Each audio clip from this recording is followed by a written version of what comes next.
Buon pomeriggio a tutti e bentornati all'Arsenale. È per noi un giorno molto molto importante perché sono esattamente 189 giorni da quell'8 marzo che ci ha fatto bruscamente interrompere l'attività cinematografica, ci ha portati alla chiusura e tutto quello che conosciamo e che non dobbiamo stare in questo momento a ricordare. In questo periodo siamo sbarcati online, abbiamo cercato di continuare la nostra attività cinematografica e associativa sotto altre forme, come molti colleghi hanno anche brillantemente fatto in altre varie città, ma lasciatemi dire che dal vivo è tutta un'altra storia.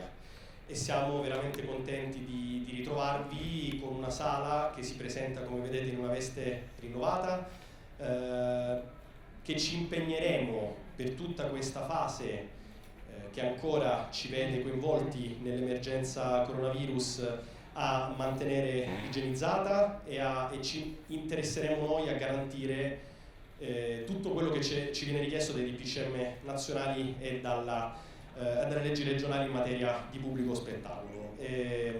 Questa è burocrazia e con la parentesi della burocrazia io direi basta, entriamo nel vivo della questione, torniamo finalmente a parlare di cinema. L'Arsenale da sempre è una casa del cinema che raccoglie attorno a sé varie altre forme d'arte.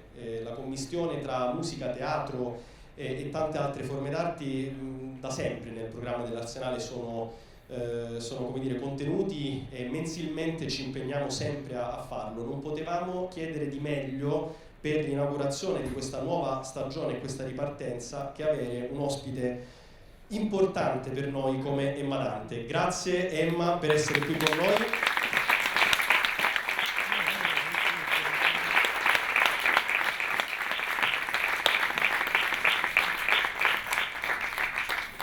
Grazie di cuore a Teodora, grazie a Margherita Chiti e a Michele Zallari che hanno permesso questa lunga giornata evento. Come dire, Emma, come ti accennavo, sarà una lunga camminata fino a stasera perché sono 3 proiezioni già tutte sold out. È presente tra l'altro nel foyer un punto vendita anche del tuo libro Bestiero Teatrale, Edito Rizzoli, quindi qualora foste interessati c'è un punto vendita ed Emma è disponibilissima a firmarvi una copia. Emma, come dire, è sempre complicato parlare di un film prima di averlo visto, torneremo a farlo dopo. Però, come dire, ecco, tu arrivi a pochi giorni dall'esperienza veneziana dove hai presentato il film in concorso, è un film straordinariamente bello e quindi grazie doppiamente per essere qui presente, a presentarlo con noi e grazie per il film che ci hai permesso di proiettare perché è veramente una delizia. Grazie, sono molto felice, soprattutto perché tornare al cinema sembrava un'impresa quasi impossibile. E quindi a prescindere dal film, già il fatto di essere qui e di avere questa partecipazione da parte della gente che si fida insomma di venire perché si sente tutelata e questo cinema ne è una prova incredibile, insomma avete fatto una cosa enorme, io vi ringrazio a nome di tutti gli italiani. Un applauso. Grazie di cuore, direi non aggiungiamo altro sul film, ci rivediamo dopo per il dibattito. Sì, certo. Grazie, buona visione. Veramente da pochi giorni dopo la sua presentazione, la prima mondiale al Festival di Venezia. Allora, è un film secondo me che dentro ha tantissime cose da dire, di cui parlare. Ci sono delle immagini che a me hanno particolarmente colpito e che hai costruito attraverso il mezzo cinema, che è un mezzo diverso dal teatro, perché questa è una storia che, come probabilmente tutti o molti sanno, parte da un tuo progetto teatrale pluripremiato, ma che diventa inevitabilmente un'altra cosa per l'appunto al cinema. C'è una cosa che mi interessa particolarmente, vale a dire la casa. Questo è un film veramente pieno di corpi. La casa diventa il 6º corpo. Le ragazze, le sorelle probabilmente sono il cuore pulsante che fanno vivere quel corpo. Questa è un'immagine, no, che ritorna anche in altri momenti. Un film che a mio avviso denota anche un tuo, credo, grande amore per gli animali, al di là di tutto. Secondo me veramente questa è una cosa che arriva. E la scena, quindi sono presenti tanti animali, c'è anche la scena in cui lei va invece a estrarre il cuore di Dino per il lavoro che fa, e anche quello in quel momento è una casa che sta lasciando il suo cuore. Poco dopo infatti lei annuncerà il suo abbandono. Allora posso chiederti, nonostante sia particolarmente complesso, di parlare proprio della costruzione del personaggio casa, che mancava nello spettacolo teatrale, perché lo spettacolo teatrale era pieno di vuoti, era pieno di assenza. Qui è pieno di mobili, ingombranti, di cose accatastate, non buttate mai via, però diventa forse il vero protagonista, no, di tutta la storia. Sì, il corpo casa è un corpo che conosciamo tutti nelle nostre vite, perché la casa è il nostro rifugio e quindi è anche il luogo dove nascondiamo le cose, dove mettiamo i segreti, dove ci sono i sogni, dove si comincia da piccoli a fantasticare, perché da piccoli non ci fanno uscire di casa da soli, quindi dobbiamo fare i conti con quello che abbiamo. Io quando ero piccola mi infilavo la testa tra i cuscini del divano e guardavo giù nella rete che c'era tra i cuscini e appunto la fine del divano, e c'era questa luce che filtrava attraverso questa rete che mi faceva pensare a dei mondi fantastici. Quindi la casa, in questo caso, è una casa che resiste per 80 anni, perché appunto la sorella pazza, chiamata pazza dalle altre, Lia, che è un po' quella più alienata, quella più disturbata, non la vende, quindi se la tiene fino alla fine e poi decide lei di smontarla, di demolirla, perché non vuole che nessuno ci metta le mani, quindi è lei stessa a distruggere quello che è stato il luogo che ha contenuto la sua vita sentimentale, perché poi alla fine questa Lia ha avuto solo l'amore di queste sorelle, non è riuscita a realizzarsi, no? E quindi ho costruito la casa sempre attraverso le relazioni di loro, cioè la casa senza di loro non esiste e loro probabilmente senza la casa non esistono, quindi insomma è stato abbastanza naturale il percorso, che abbiamo provato 2 settimane prima di girare, e quindi in queste 2 settimane ho cercato di trovare i punti deboli di questa casa, appunto, come la maniglia che si stacca o il quadro che sta sempre lì tutta per 80 anni, piuttosto che lo specchietto del bagno, lo sciacquone che continua a perdere e nessuno ripara mai niente. Ieri, per esempio, a Milano uno spettatore ha detto una cosa secondo me molto divertente, che la voglio citare perché proprio mi ha fatto molto ridere, mi ha fatto anche riflettere. Che appunto una persona mi ha fatto la domanda: ma come mai non ci sono gli uomini in questa casa? E lui a un certo punto interviene e dice: non ci sono perché se ci fossero stati questa maniglia sarebbe stata riparata, per esempio, no? O lo sciacquone del bagno a un certo punto avrebbe smesso di perdere, eccetera. Quindi il fatto che non ci siano gli uomini sicuramente non ha aiutato la manutenzione di questa casa. Questo sicuramente è una cosa da non sottovalutare, e l'ha detta proprio un uomo che aveva appena visto il film.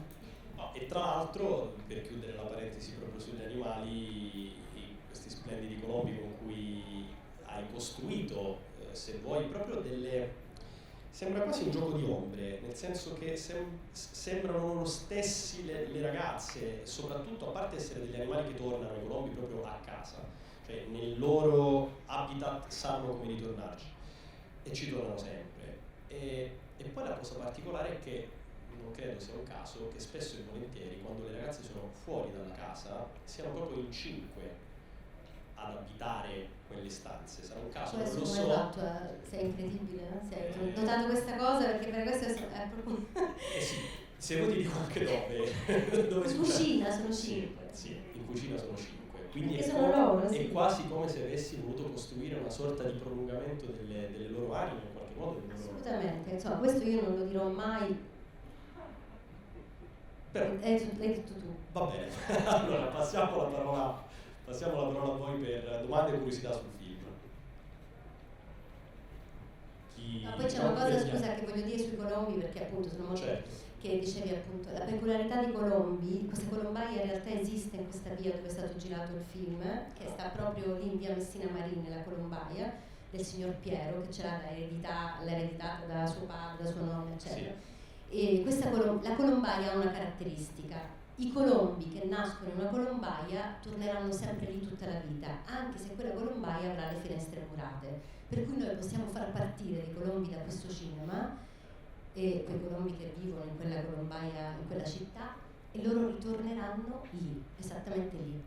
E questa cosa è straordinaria, cioè, per cui era importante raccontare anche questa origine, questo luogo di appartenenza, sì, che ovviamente ha a che fare con la casa delle sorelle Macaluso. Assolutamente.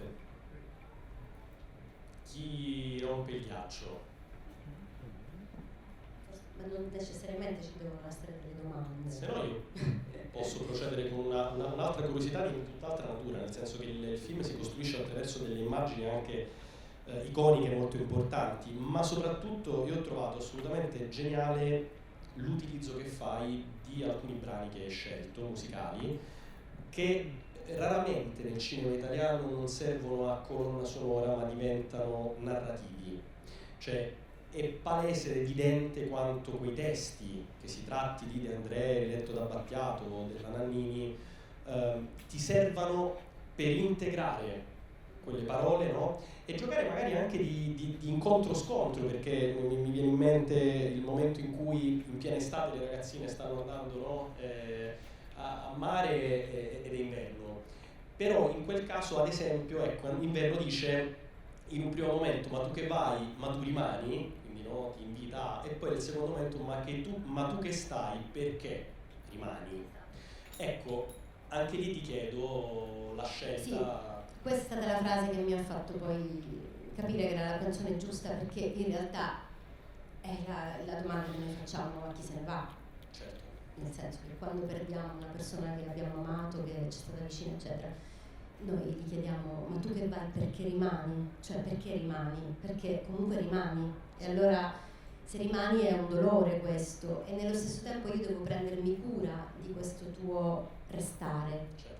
Perché la morte è un problema dei vivi, non è un problema dei morti. E allora questo film cerca di, appunto, di raccontare questo esercizio, anche di questa palestra della memoria, e del fatto che non bisogna avere paura di sentirli accanto questi morti, perché bisogna ricordarli, perché se non li ricordiamo noi non li ricorda nessuno. E quindi questa canzone di De André, cantata da Battiato in quel momento lì, è anche poi tra l'altro anche una specie di suggerimento che dà: non andate al mare, no?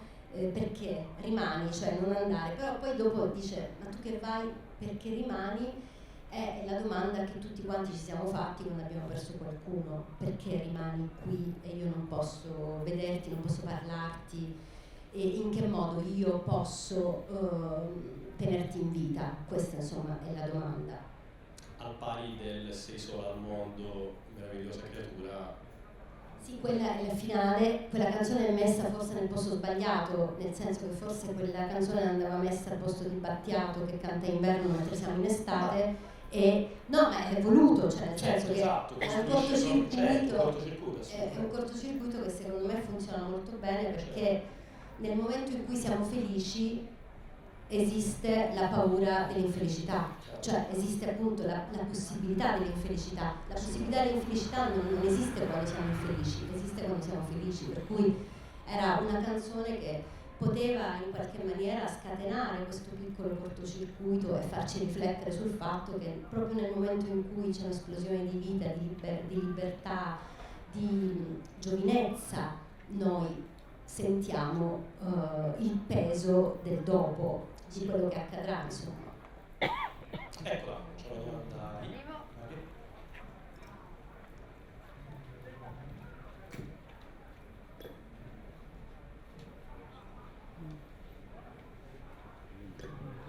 Sì, buonasera, vabbè, intanto complimenti, un bellissimo film. Io volevo domandare che cosa hai voluto raccontare della condizione femminile e quanto c'è, diciamo, della condizione femminile nella Sicilia, e quanto invece hai voluto dire di una condizione femminile più, diciamo, universale, ecco.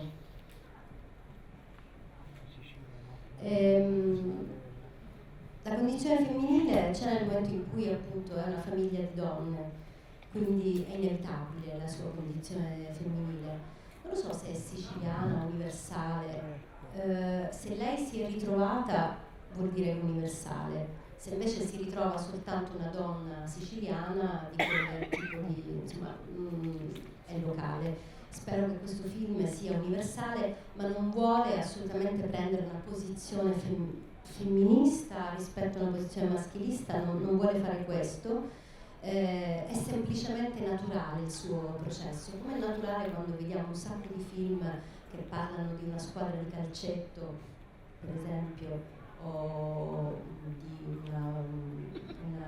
di militari che fanno la guerra, o non so, altri ambienti maschili dove la donna non c'è, e non ci chiediamo mai come mai non ci sono le donne e se quel film parla della condizione maschile. Quindi come non ce lo chiediamo lì, secondo me non bisogna chiederselo neanche qui, cioè bisogna accettare come dire, l'essere di questa famiglia che è al femminile senza doversi preoccupare se stiamo parlando di donne o di uomini. Io spero che vengano più uomini possibili a vedere questo film per capire meglio le donne, anche, mi auguro, questo me lo auguro.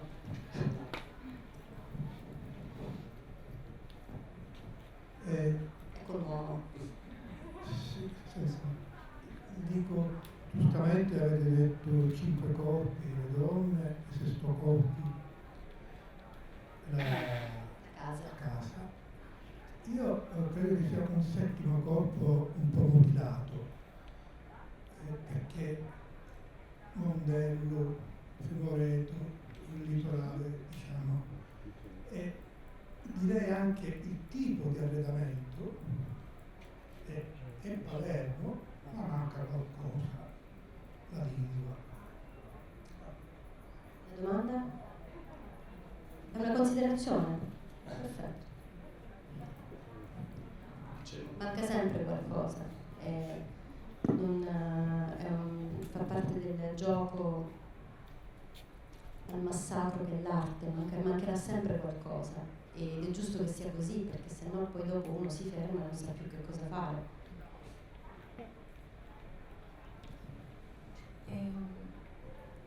A me mi è sembrato che questo film sia molto teatrale, già dalla prima immagine proprio che ci presenti nella colombaia con le sorelle. C'è il teatro, poi ci sono delle citazioni secondo me molto chiare del tuo teatro, penso a Simona che mangia i dolci nella scena in cui appunto annuncia di avere il cancro. Ho visto Castellana Bandiera tanti anni fa, quindi non sono sicura, però questo film mi sembrerebbe più teatrale, e anche proprio nella struttura del film, proprio nel suo compimento, nella sua... E quando è finito io sentivo più un pezzo di teatro che quasi un film, anche nei tempi proprio in cui questa storia, e mi chiedevo se questo che avevo sentito, visto, in qualche modo lo riconosci. No, per me è un film di cinema, cioè un film che ha a che fare con il suo mezzo, non è un film teatrale assolutamente. Quindi insomma sono opinioni diverse e punti di vista diversi. Io non sento il teatro in questo film e ho voluto fortissimamente tra l'altro allontanarlo dallo spettacolo. Infatti chi ha visto lo spettacolo Le sorelle Macaruso non lo riconosce qui, perché sono 2 progetti completamente diversi, perché sono 2 mezzi espressivi completamente diversi. Probabilmente il fatto che io venga dal teatro è sicuramente inficia, insomma, in qualche maniera come dire, porta lo spettatore a pensare al teatro, però difficilmente succede il contrario. Quando un regista di cinema fa il teatro non lo si dice quasi mai questo spettacolo cinematografico, cioè è più difficile. Secondo me dovrebbero parlarsi di più. Chi fa cinema e chi fa teatro dovrebbe essere più elastico, cioè nel senso frequentare tutti e 2 i mondi, perché sono comunque 2 sconfinamenti importanti e quindi sarebbe interessante farli dialogare, non far copiare l'uno dall'altro, perché il cinema non può copiare dal teatro, il teatro non può copiare dal cinema, assolutamente. Sono 2 bellissimi sconfinamenti, assolutamente. Credo che poi tra l'altro chi ha avuto il piacere di di vedere lo spettacolo, al di là di tutto, anche proprio da un punto di vista di costruzione stesso dei personaggi, cambia. Banalmente i tempi cinematografici, forse 7 sorelle avrebbero Sarebbe stato inverosimile. Inverosimile, invece proprio la verosomiglianza, che è quello che il cinema richiede, 5 sorelle, poi di cui una che tra l'altro sparisce poi praticamente all'inizio film, invece è molto verosimile. Io, Emma, ti ringrazio per questo primo incontro di questa lunga giornata, ringrazio tutti voi per essere tornati in nazionale, speriamo di vedervi veramente presto. Grazie.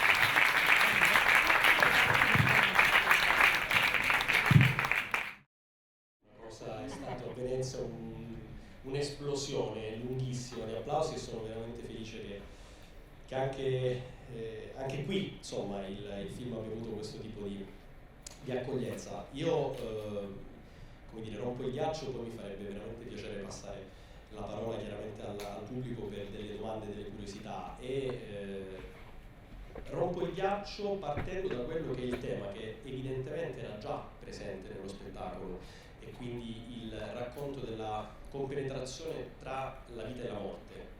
E credo che tu abbia trovato un modo assolutamente geniale e riuscitissimo di metterlo in scena, perché quando spesso il cinema racconta il ricordo, la memoria, e soprattutto la memoria di qualcuno che ti rimane appiccicato addosso, quelli che mette in scena tendono ad essere fantasmi. Ecco, in questo caso, il mio microfono forse che fischia, spero di no, in questo caso la cosa che ho trovato veramente geniale è che quando noi rivediamo loro che sono sparite, non sono mai dei fantasmi, ma sono allo stesso livello di chi sta ancora abitando quella casa. E allora ti chiedo, in fase di scrittura, la sceneggiatura è firmata anche con Elena Stancanelli, come avete lavorato in questo? Cioè come avete cercato di costruire la presenza di quelli che continuano ad essere dei personaggi centrali della storia, ma non saranno mai fantasmi? Sì, c'è un microfono fantasma che interferisce con la nostra... Allora, aspetta. Ecco, Sì, è stato sicuramente un tema difficile in fase di scrittura, perché il rischio era quello appunto di fare un film sui fantasmi, e invece non volevamo assolutamente fare un film sui fantasmi, volevamo semplicemente tenere dentro la casa le presenze insomma, di queste sorelle, di chi ha vissuto e ha abitato la casa, e quindi in fase di scrittura questa cosa non l'avevamo risolta in realtà. Era comunque Antonella e anche Maria erano dei fantasmi in fase di scrittura, però poi insomma era scritto talmente bene che c'erano questi due grandi scrittori che sono appunto Giorgio Vasta e Elena Stancanelli, che poi passava, insomma chi leggeva la sceneggiatura si innamorava comunque dell'architettura drammaturgica, e quindi poi quando io mi sono ritrovata sul set e ho dovuto fare i conti da sola come regista di queste presenze, a un certo punto l'ho risolta, me l'ha suggerito il cinema insomma, perché quando ho girato la scena della piccola Antonella in bagno con la sorella giovane Pinuccia, e ho visto quell'inquadratura di lei, di questa bambina straordinaria che dice sei bellissima, ho capito che questa sorella Pinuccia, questo sei bellissima e questa bambina l'avrebbe vista tutta la vita. Cioè non è una cosa di cui lei poteva separarsi, cioè non era... E quindi ho pensato che l'inquadratura potesse essere la chiave d'accesso per raccontare la presenza, che non è una presenza che fa paura, ma è una presenza anzi che sentimentale, ecco, sono delle presenze sentimentali che fanno parte di quel luogo che le ha accolte durante la vita e che continua ad accoglierle durante la morte, come l'alone che una persona lascia sulla schienale di una poltrona quando c'è stato tanto tempo, insomma, e poi dopo quando se ne va comunque rimane quell'alone su quella poltrona per sempre. C'è per appunto una scelta di messa in quadro di determinati tic, se vuoi, no? che spesso ritornano nei personaggi, nonostante appunto le generazioni siano differenti. Penso, per dirne uno, all'inquadratura sulla bocca che legge il libro. Ecco.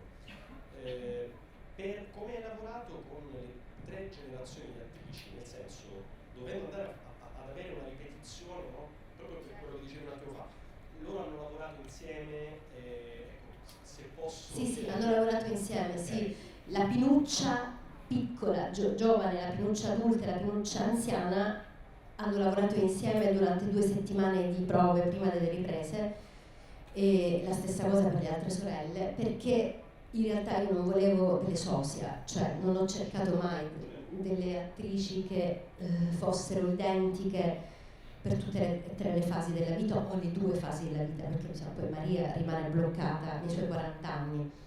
Quindi ho dovuto lavorare sulla gestualità, su come loro, sul ritmo che queste sorelle avevano, per cui appunto quelle labbra che si muovono per 80 anni mentre leggono, che poi appunto è una cosa che io per esempio quando leggo in silenzio, non muovo le labbra, però ci sono delle persone a volte che invece, forse è una cosa antica, che quando leggono, anche se non leggono ad alta voce, hanno bisogno di scandire il ritmo della lettura, e quindi questa cosa tra l'altro in una famiglia in cui la lettura non c'è di base, no? Perché il centro sociale delle sorelle Macaluso non è un centro sociale borghese, per cui loro non hanno la libreria in casa, c'è lei, Lia, che ha questa passione per i libri e quindi li nasconde, cioè come i criceti, li nasconde nei posti più impensabili, come in questo caso nel film nella Colombaia. Per cui questo suo modo di leggere, che non è educato, cioè non è il modo di leggere di un intellettuale, ma è il modo di leggere di uno che quando legge mastica, mangia le parole. E questa cosa era la cosa che doveva farla assomigliare per tutte e 3 le fasi. Quindi ho lavorato molto su questa bocca, su questo dettaglio, come ho lavorato molto sul Pinuccia che si dipinge il viso allo specchio, e su Katia che non riesce mai a entrare quando gira la chiave nella toppa, insomma sulle nevrosi, sui piccoli gesti che poi fanno di questa famiglia un'unica famiglia, anche se sono 12 attrici diverse. Tra l'altro, proprio su di lei, sul suo personaggio, una cosa molto bella è che la sua non è solo una lettura, la sua è un poter entrare in altri mondi, in altre abitazioni, no? Per giocare sul tema proprio della casa, e non è un caso proprio che forse le prime cose che vengono buttate via, no? Il suo modo di distruggere quella casa, proprio lei che fino alla fine c'è rimasta, siano proprio i libri, i primi a... Sì, che si sono accumulati nel tempo. Esatto, che sono accumulati nel tempo. Allora, domande da parte vostra. Chi rompe il ghiaccio? Sì, le passiamo il microfono. Queste mascherine siamo tutti convalescenti, non siamo ancora sani. Purtroppo tutto schiacciato, però dicevo, il linguaggio del cinema rispetto al teatro. Ho visto, per esempio... Le posso chiedere di tenerlo un po' vicino? Sì. Inquadrature sghembe, particolari, avvicinati. C'è tutto un linguaggio completamente diverso, no? Rispetto alla qualità del teatro, quindi una maggior importanza anche dei particolari delle scene viste dall'alto, il muro che diventa protagonista dal senso del tempo, insomma comunque il linguaggio del cinema come ti sei trovato, ti trovi a tuo agio come diciamo Sì, un linguaggio. È un altro linguaggio completamente diverso. Le sorelle Macaluso spettacolo è totalmente diverso da questo film, volutamente non potevo prendere lo spettacolo e fare un film dello spettacolo, perché sarebbe stata una cosa ovviamente fallimentare. Il cinema ti dà la possibilità di dare allo spettatore una guida, cioè di portarlo con lo sguardo dove tu vuoi che lui vada. Il teatro è più democratico, nel teatro lo spettatore decide di guardare dove vuole e quindi è un po' più libero da questo punto di vista, perché appunto Poi tra l'altro lo spettacolo delle sorelle Macaluso è uno spettacolo dove queste 7 sorelle abitano un palcoscenico completamente vuoto, non ci sono arredi, non ci sono oggetti, non c'è niente, ci sono soltanto loro e le loro storie, questa convivenza tra vivi e morti. Qui c'è una insistenza della casa, degli oggetti, delle cose appartenute che poi dopo continuano a sopravvivere anche dopo, e quindi c'è una volontà di portare lo spettatore in una direzione precisa. Ecco, questa è la differenza più sostanziale, forse ecco, più il cinema in questo caso è un po' più dittatoriale rispetto al teatro.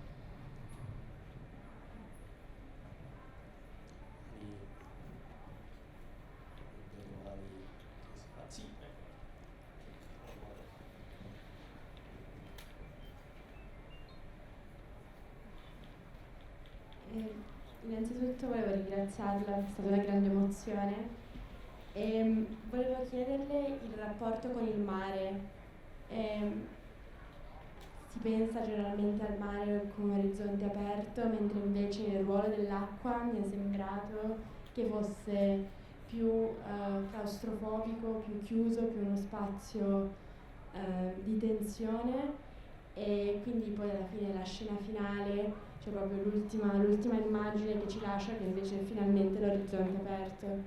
E quindi forse anche il rapporto tra il mare e il cielo, la colombaia, quindi questi animali che tornano sempre nello stesso posto, anche se potrebbero volare.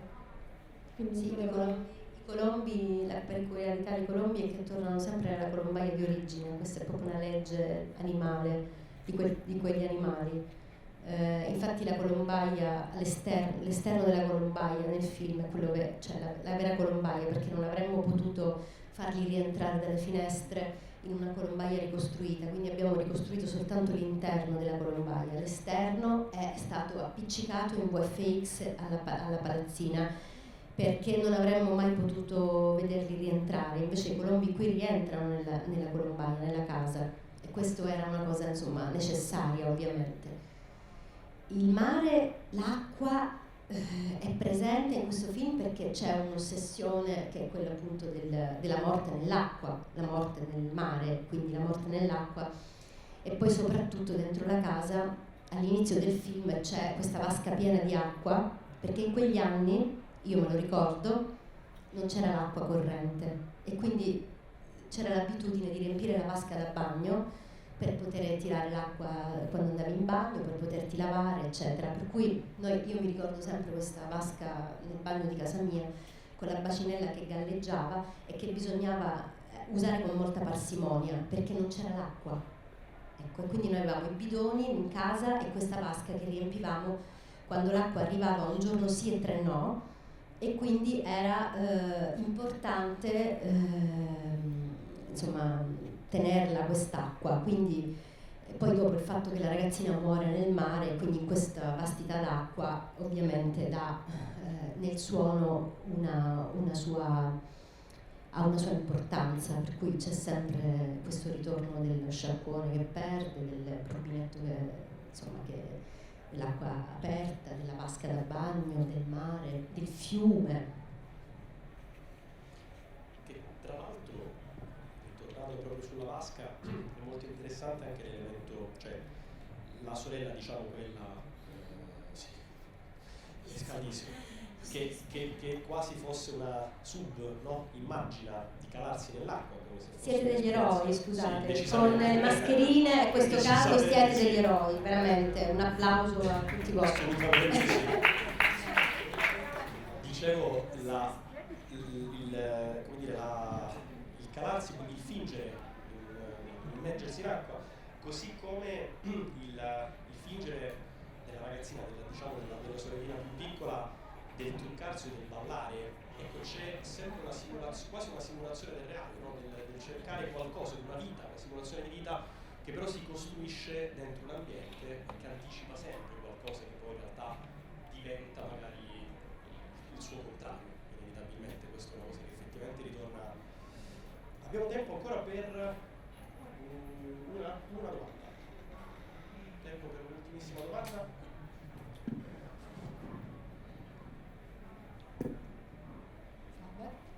intanto grazie, perché ogni volta assistere o ad una rappresentazione teatrale o per me la prima volta ad una rappresentazione cinematografica è un'emozione, e parlo da siciliana, perché ogni volta che vado a teatro a vedere qualcosa di Emma Dante trovo la mia Sicilia. E anche questa volta, ma fin dall'inizio, fin dalle prime inquadrature, non so se è stata mia suggestione, io invece l'ho trovato molto teatrale. C'è proprio il marchio Emma Dante fin dall'inizio, ovviamente, perché c'è la camminata che è potentissima.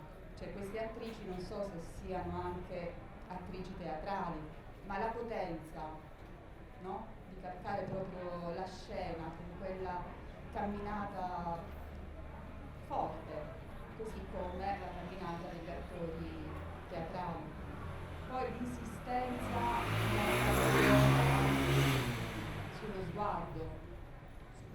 sullo sguardo, gli occhi, no? Anche il rapporto tra le sorelle è molto visivo, occhi negli occhi, il ballo, l'insistenza sui corpi, nudi, vestiti, infatti anche gli indumenti, le bambole, quel Pinocchio, no?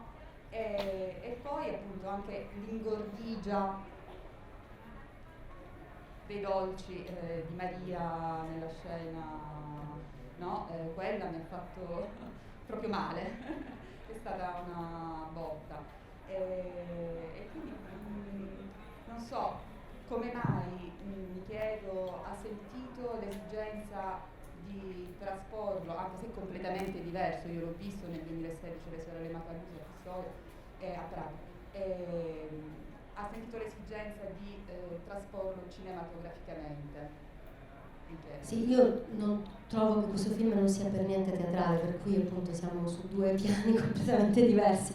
Il fatto che io venga dal teatro non significa assolutamente che io faccio un cinema teatrale, questo, però evidentemente forse lei, venendo da una esperienza appunto di miei spettacoli, ritrova delle cose, giustamente, insomma.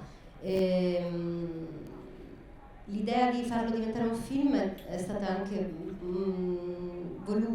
volutamente anche un'idea di trovargli una residenza, cioè di vedere, proprio perché lo spettacolo è completamente privo di qualsiasi ambientazione, ma è insomma un'ambientazione completamente surreale, con questo buio da cui escono i corpi e non hanno appigli. Il film invece ha nel film le sorelle hanno una casa e questa casa è il corpo madre. Infatti non ci sono i genitori. Tra l'altro qui in sala c'è una delle attrici Macaluso, delle attrici che fanno Le Sorelle Macaluso in teatro, che è Elena Borgogni, che fa nello spettacolo, perché lo spettacolo è ancora in repertorio da tanti anni, ha girato il mondo, e lei fa la piccola Antonella, che piccola non è nello spettacolo, perché nello spettacolo ha già un'età, diciamo insomma l'età, insomma un'età che nello spettacolo le età sono assolutamente poco importanti, come invece nel cinema, in cui devi essere più realistico. Infatti se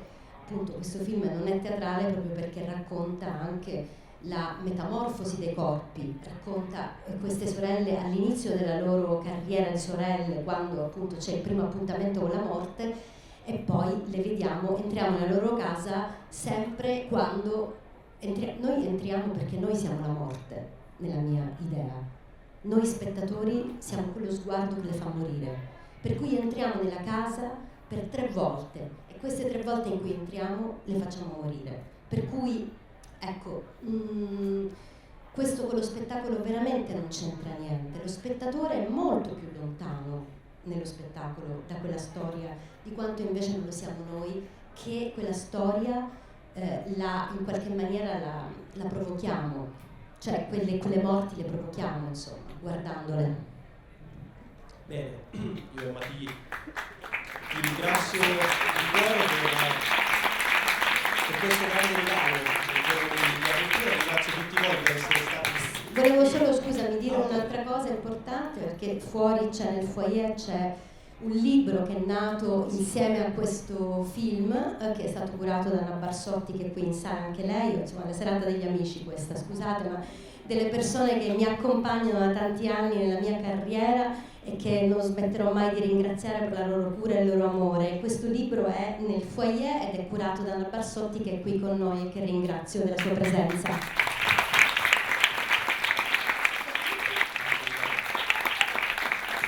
Grazie.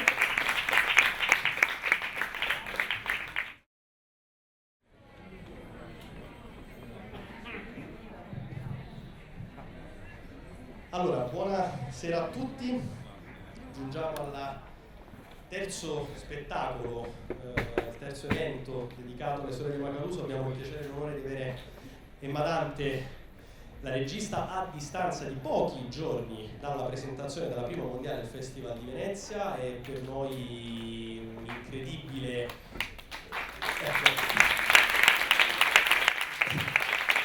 Grazie. È per noi un incredibile piacere poter ripartire in questo modo, nel modo in cui il modo che ci piace di più, incontrando chi il cinema lo fa e facendolo incontrare.